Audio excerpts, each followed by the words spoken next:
When I was 37, I went to my high school reunion. I flew into the nearest airport and rented a car. The distance was about 35 miles through a very rural and almost abandoned part of the country.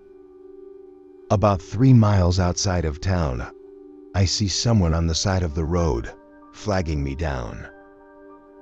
It turned out that it was one of the guys I had attended school with. Jim, not his name, gets in the car and we start talking.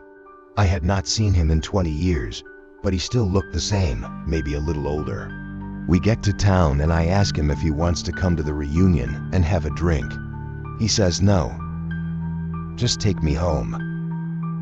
Jim's parents had lived only a few blocks from my grandmother's house, and I turned in that direction, but he said to take him to the outskirts of town. There was a mobile home park out there, and I figured that is where he lived.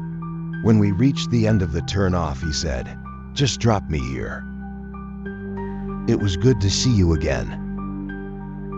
And he walks off into the night. I went to the reunion, met some of my old classmates, and we started to talk. As we are talking about who is coming to the reunion, I mentioned that I had just picked Jim up 3 miles east of town and had dropped him off.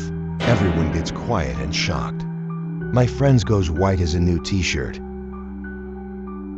Ken, Jim died on that curve 8 years ago. Rolled his car. We were all at his funeral, I was told. I started to feel really dizzy, and I went out to the car to take some deep breaths. There on the seat is the local newspaper, printed 8 years previous, containing Jim's obituary. I can't explain what happened that night, but I know for sure it was good to see an old friend.